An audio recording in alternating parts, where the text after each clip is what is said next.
అందరికీ నమస్కారం అండి. అందరూ కూడా మానసికంగా ప్రిపేర్ అయిపోయి ఉంటారు. కొత్త సంవత్సరం 2025లో ఏం చేయాలి, ఏంటి ప్రణాళికలు, ప్లాన్లు, లక్ష్యాలు, గోల్స్ అందరూ ఆల్రెడీ ఒక అనుకుని ఉంటారు ప్లానింగ్ నెక్స్ట్ ఇయర్ ఏం చేయాలని. ఇదే విధంగా 2024లో కూడా ఏం చేయాలని 2023 డిసెంబర్లో ఆలోచించి ఉంటారు. 2024 సంవత్సరంలో ఏం చేయాలి అని. కానీ అవన్నీ మీరు అనుకున్నవన్నీ చేయగలిగారా? మీరు ఆలోచించండి ఒకసారి.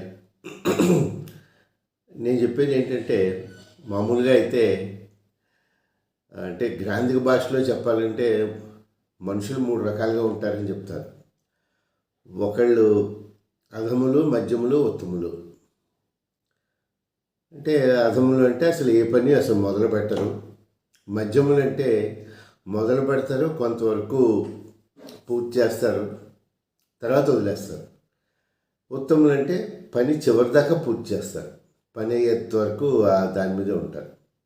అది గ్రాంధిక భాషలో పెద్దలు, పండితులు చెప్పేది. కానీ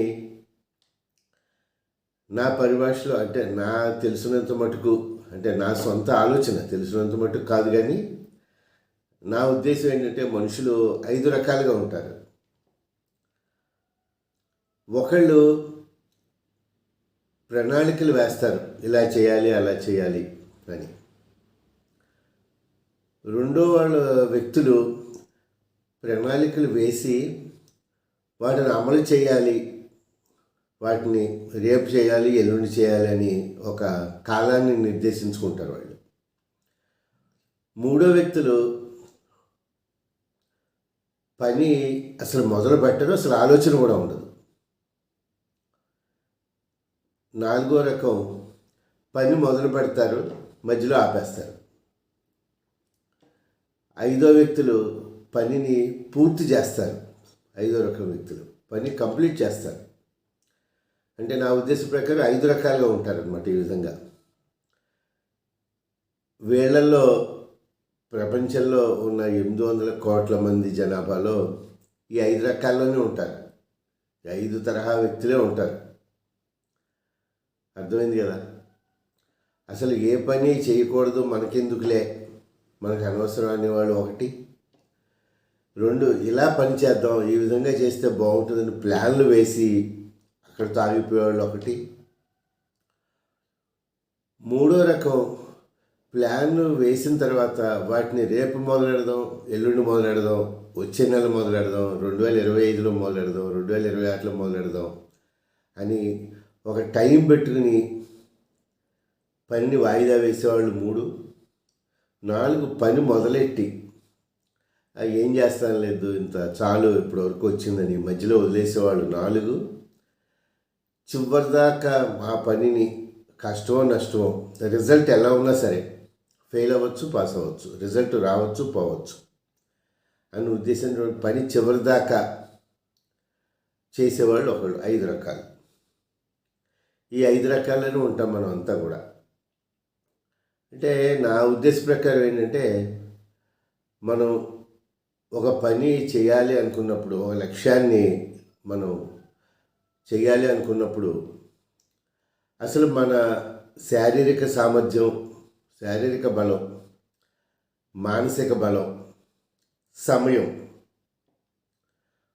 మనకి ఈ 3 కూడా మనం దృష్టిలో పెట్టుకోవాలి. ఒక పని అనుకున్నప్పుడు మన ఫిజికల్గా మనం శరీరం మనకి అనువుగా ఉంటుందా లేదా, ఉండాలంటే ఏం చేయాలి. 2 ముందు మానసికంగా మనం బలంగా ఉన్నామా లేదా, మనం ఆ పని చేయగలవా లేదా, పూర్తి చేయగలవా లేదా, మన శక్తి సామర్థ్యాలు సరిపోతాయా లేదా అన్నది కూడా ఓ పని చేయాలని అనుకున్నప్పుడు ఇది కూడా మనం అంచనా వేసుకోవాలి.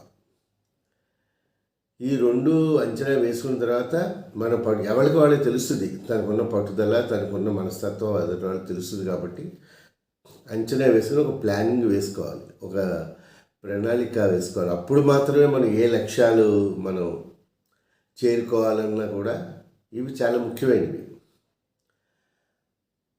మనలో కొంతమంది ఏం చేస్తారంటే, సపోజ్ ఉదాహరణకి ఒక హైదరాబాద్ వెళ్ళాలి అనుకోండి. హైదరాబాద్ వెళ్ళాలి, ఒక పని మీద వెళ్ళాలి. ఆ పని యొక్క ప్రాధాన్యత బట్టి ఒకళ్ళు ట్రైన్లో వెళ్దాం అనుకుంటారు, ఒకళ్ళు కార్లో వెళ్దాం అనుకుంటారు, ఒకళ్ళు ఫ్లైట్లో వెళ్దాం అనుకుంటారు. ట్రైన్లో వెళ్ళేవాళ్ళు ఆర్డినరీ ట్రైన్లో వెళ్ళి ఈవినింగ్ బయలుదేరి మర్నాడు మార్నింగ్ కంఫర్ట్గా దిగొచ్చు అనుకుంటారు. కొంతమంది కష్టపడి ఏ వందే భారత్ లాంటి దాంట్లో వెళ్ళి స్పీడ్గా వెళ్ళి పని పూర్తి చేయాలనుకుంటారు. అది ఆయా వ్యక్తులు ఆ యొక్క పనికి ఇచ్చేటువంటి ప్రాధాన్యతను బట్టి ఉంటుంది. అదేవిధంగా మనలో కూడా ఇప్పుడు కొత్త సంవత్సరం రాగానే ఆల్రెడీ మీరు చాలా యూట్యూబ్ వీడియోలో కానీ పేపర్లో కానీ చూస్తుంటారు. చాలా సలహాలు చాలామంది రచయితలు, చాలామంది మానసిక శాస్త్రవేత్తలు, సైకాలజిస్టులు చాలా రకరకాలుగా చెప్తున్నారు, చాలా సలహాలు ఇస్తున్నారు. కానీ అవి ఎంతవరకు మనం వాటిని ఫాలో అవుతున్నాం అన్నదే సమస్య. దీన్ని బట్టి అంటే నేను చెప్పేది ఏంటంటే, మనం ఒక లక్ష్యం గమ్యం పెట్టుకున్నప్పుడు ఒత్తిడికి గురవ్వకూడదు. ఒత్తిడికి గురయ్యి ఆ పనిని మధ్యలో వదిలేయడం కానీ, లేదా అంతవరకు చేసిన పనిని వృధా కానివ్వడం కానీ చేయకూడదు. నీ లిమిట్ ఏంటి?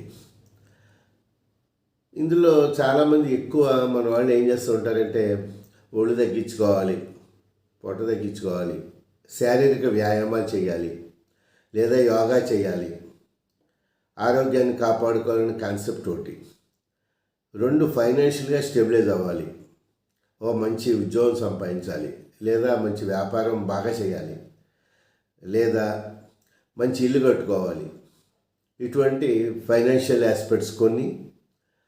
అలాగే కొంతమంది వివాహం చేసుకోవాలి, సెటిల్ అవ్వాలి, లైఫ్లో బాగా మంచి పేరు సంపాదించుకోవాలి ఒకటి. ఇంకొక రకం వృత్తిలో మంచి ప్రమోషన్ సాధించాలి, మంచి ఉన్నత స్థాయికి వెళ్ళాలి, సొసైటీలో మంచి పేరు రావాలి ఒకటి. రాజకీయంగా ఎదిగే వాళ్ళకి వాళ్ళ కోరికలు, ఇలా రకరకాల కోరికలతో ప్రణాళికలు వేసుకుంటాం మనమంతా. కానీ ఈ ప్రణాళికల్లో 85% 90% సక్సెస్ కాలేదు. ఎందుకంటే నేను ఇందాక చెప్పినట్టుగా నీ కెపాసిటీ ఏంటి, నీ శారీరక బలం ఏంటి, నీ మానసిక బలం ఏంటి, నీ పట్టుదల ఏంటి, వాటి మీద డిపెండ్ అయి ఉంటుంది. అందుకని మనం ఈ ప్లానింగ్ చేసుకునేటప్పుడే ఒక లక్ష్యాన్ని మనం పెట్టుకోవాలి. అంటే ఉదాహరణకి రన్నింగ్ చేయాలనుకోండి, ఎగ్జాంపుల్ మాత్రమే. ఓ రన్నింగ్ చేయాలి, నీ వయసు రీత్యా, నీ శారీరక బలం రీత్యా ఒక 10 కిలోమీటర్లు అనుకున్నావు, లేకపోతే ఒక 5 కిలోమీటర్లు అనుకున్నావు, అంతే. నీ మనసు ఏది చెప్తే 5 కిలోమీటర్లు లిమిటే పెట్టుకుని దానికోసమే కృషి చేయాలి. అది మొదటి రోజు 1 కిలోమీటర్ చేయొచ్చు, రెండో రోజు 1 కిలోమీటర్ చేయొచ్చు. గ్రాడ్యువల్గా ఇంప్రూవ్మెంట్. లక్ష్యం ఎప్పుడు కూడా నీకు కనిపిస్తూ ఉండాలి. నీ కెపాసిటీ 5 కిలోమీటర్లు, నువ్వు 10 కిలోమీటర్లు పరిగెట్టేయాలని నువ్వు అనుకుంటే అది అసలు 1 కిలోమీటర్ కూడా నువ్వు పరిగెట్టలేవు, ఎప్పటికీ రీచ్ అవ్వలేవు. అదేవిధంగా నువ్వు ఒక ఇల్లు కట్టుకోవాలి అనేది, ఈరోజు నీ దగ్గర ఏమీ లేదు, రూపాయి లేదు, కానీ ఒక ఇల్లు కట్టుకోవాలి, ఒక 10-15 లక్షలతో ఇల్లు కట్టుకోవాలి. అది లాంగ్ ప్లాన్. అది దానికి ఇమ్మీడియట్గా అవ్వదు. నువ్వు ఇప్పటి నుంచి మెల్లిమెల్లిగా చేయాలి తప్పితే అది నువ్వు పరిగెట్టి టెన్షన్ తెచ్చుకుని ఒత్తిడి పెంచుకుంటే అయ్యే పని కాదు. అది ఫైనాన్షియల్ ఆస్పెక్ట్. ఇంకొక రకం ఉంటుంది, ప్రమోషన్ సాధించాలి. ఆఫీస్లో నీకు పై క్యాడర్కి ప్రమోషన్ సాధించాలి.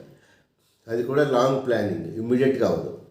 దానికి 4-5 ఇయర్స్ ప్లాన్ ఉంటుంది. అంతేగాని 2025లో నీకు ప్రమోషన్ వచ్చేయాలి అంటే అది కష్టం. అంటే ఇటువంటివి నీకు అందుబాటులో లేని టార్గెట్లు పెట్టేసుకుని అది 10% కూడా పూర్తవకుండా నీరు కలిపే మొత్తానికి వదిలేయడం కంట ఈ షార్ట్ టార్గెట్స్, షార్ట్ రూట్స్, తక్కువ టార్గెట్ లక్ష్యం, ఈ 1 ఇయర్లో ఏం చేయగలవు లక్ష్యం చిన్నగా పెట్టుకోండి. చక్కగా మీరు సక్సెస్ అయిపోతారు, అందులో డౌటే లేదు. ఎర్లీ మార్నింగ్ లేవాలి, ఇలా చిన్నవి పెట్టుకుంటే, ఇప్పుడు కొత్తవి నేర్చుకోవాలి, డాన్స్ నేర్చుకోవాలి, లేకపోతే సంగీతం నేర్చుకోవాలి, ఇవన్నీ మళ్ళీ లాంగ్ ప్లాన్స్, 4-5 ఇయర్స్ పడుతుంది. అంచేత వాటికి ఏ సంవత్సరానికి ఆ సంవత్సరం మీరు టార్గెట్ పెట్టుకుంటే మీరు ఒత్తిడికి గురవుతారు తప్పితే ఉపయోగం లేదు. మొదలు పెట్టడం 2025లో స్టార్ట్ చేయండి, పూర్తి చేయడానికి 2030. మన చంద్రబాబు నాయుడు గారు పెడుతున్నట్టు 2020 పెట్టారు, 1995లో 2020 ప్రణాళిక పెట్టారు, విజన్. ఇప్పుడు మోడీ గారును చంద్రబాబు నాయుడు గారు 2047 విజన్. అంటే 23 సంవత్సరాల తర్వాత విజన్. దానికి చాలా కృషి, పట్టుదల ఇటువంటివి కావాలి. మనం కూడా ఏం చేయాలంటే ముందు షార్ట్ విజన్స్ ఏం చేయాలి. మెయిన్ స్టూడెంట్స్ ఉంటారు, వాళ్ళ గోల్ ఏంటి, ఇప్పుడు ఇంటర్ ఫస్ట్ ఇయర్లోకి వచ్చారు, వాళ్ళ టార్గెట్ బీటెక్ పాస్ అయిన తర్వాత ఎంటెక్కా, లేకపోతే ఐఏఎస్ఆ, ఐపీఎస్ఆ, లేకపోతే మంచి ఇండస్ట్రీయా, సాఫ్ట్వేరా, కంపెనీ. అది లాంగ్ టర్మ్ ప్లాన్. దానికి ఎప్పటి నుంచి ఫౌండేషన్ వేసుకుని మెల్లిగా దాన్ని ఒత్తిడి లేకుండా మీరు చేస్తే డెఫినెట్గా సక్సెస్ అవుతారు. మీరు ఒక లక్ష్యాన్ని మీరు పెట్టుకున్నప్పుడు పక్కవాడితో పోటీ పడకండి. ఎప్పుడు కూడా నీ పక్కవాడిని చూసి నువ్వు కాంపిటీషన్ పెట్టుకుంటే, పోటీ పెట్టుకుంటే నీలో ఒత్తిడి పెరిగిపోయి, టెన్షన్ పెరిగిపోయి, పక్కవాడు నిన్ను దాటినప్పుడు నీ నిరుత్సాహం వచ్చేసి నువ్వు మొత్తానికి కాయడు వదిలేస్తావు, పని పూర్తి చేయలేవు. ఉదాహరణకి చిన్న ఎగ్జాంపుల్ చెప్తున్నాను నేను. నీకు బాగా బాడీ ఒళ్ళు వచ్చేసింది, ఒళ్ళు తగ్గించుకోవాలి. నీకులాగే నీ పక్క కొలీగో లేకపోతే నీ పక్క ఎంప్లాయో, మీ పక్కింటి వాళ్ళు సేమ్ ఇదే బాధపడుతున్నారు.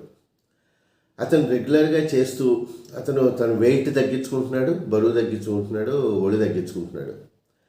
కానీ నువ్వు అతనితో పోటీ పడలేకపోతున్నావు. అతనితో ఎప్పుడైతే నువ్వు చూసి పోటీ అని నీకు వచ్చిందో, నువ్వు ఏమాత్రం వెనకబడినా నువ్వు మొత్తానికి వదిలేస్తావు.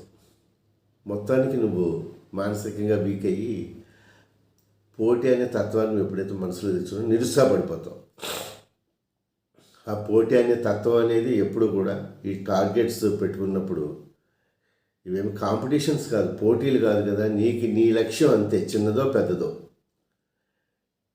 ఈ ఏడాది 1 లక్ష రూపాయలు బ్యాంకులో నువ్వు దాచుకోవాలి. ఎలా దాచుకోవాలి ఈ సంవత్సరం ఎండింగ్కి? చిన్న టార్గెట్ ఇది. ఇలా ఇటువంటివి అంచేత కొత్త సంవత్సరంలో మీ అందరికీ కూడా నేను రిక్వెస్ట్ చేసేది ఏంటంటే, లక్ష్యాలు, గమ్యాలు ఇవన్నీ పెట్టుకోండి, కానీ పోటీ పడకండి. మీ పక్క వాళ్ళతో పోటీ పడకండి. పోటీ ఎప్పుడైతే పడ్డారో అతను మిమ్మల్ని దాటికి వెళ్ళిపోయినప్పుడు మీ ఒక నిరుత్సాహం వచ్చేస్తుంది. అయ్యో వాళ్ళు నన్ను దాటేస్తున్నారని ఆ ఫీలింగ్ వచ్చినప్పుడు నువ్వేమీ చేయలేవు. రెండోది ఏంటంటే, నీ కెపాసిటీ నువ్వు ఆలోచించుకో, నువ్వేం చేయగలవు. దాన్ని బట్టి నీ మానసిక దృఢత్వ సంకల్పం బట్టి నీ ఫిజికల్. ఇప్పుడు నేను 63 ఇయర్స్, నేను రోజు 20 కిలోమీటర్లు పరిగెట్టాలని పెట్టుకుంటే పరిగెట్టలేం కదా. 2 కిలోమీటర్లు అయ్యేసరికి లక్ష్యం పెద్దగా కనిపించి మానేస్తాం. అంటే ఏజ్ని బట్టి, నీ మానసిక ఇదిని బట్టి నువ్వు ప్లాన్ చేసుకుని చక్కగా మీరంతా కూడా ఈ 2025లో మంచి లక్ష్యాల్ని, చిన్న గమ్యాలు, సంవత్సరాల్లో మీరు సాధించే గమ్యాలే పెట్టుకుని వాటిలో సక్సెస్ అవ్వడానికి మీరంతా కూడా కృషి చేయాలని నేను కోరుకుంటున్నాను.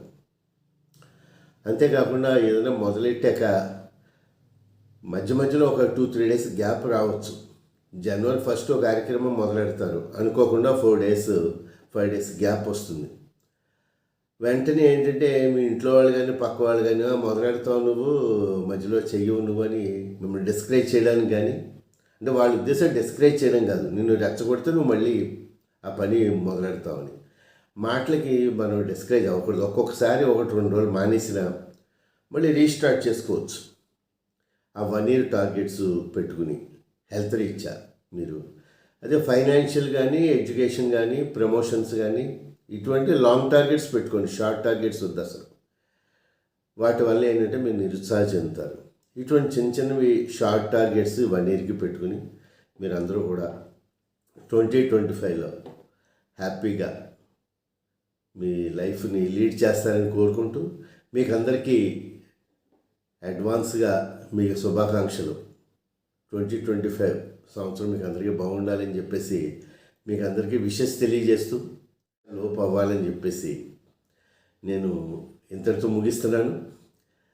కాబట్టి నాకు ఈ 2025లో మీరందరూ కూడా కోఆపరేట్ చేసి నా ఛానల్ని సబ్స్క్రైబ్ చేస్తారని చెప్పేసి మర్చిపోకుండా కోరుకుంటూ, అదేవిధంగా మీ ఫ్రెండ్స్కి, మీ బంధువులకి అందరికీ నా తరఫున విషెస్ పంపిస్తూ, ఈ వీడియో పంపిస్తూ వాళ్ళ చేత కూడా సబ్స్క్రైబ్ చేయిస్తారని చెప్పి కోరుకుంటూ, ఆల్ ది బెస్ట్. అందరికీ కూడా 2025 బాగుండాలని చెప్పేసి కోరుకుంటున్నాను. Thank you. బాయ్. మీ దుర్గా ప్రసాద్.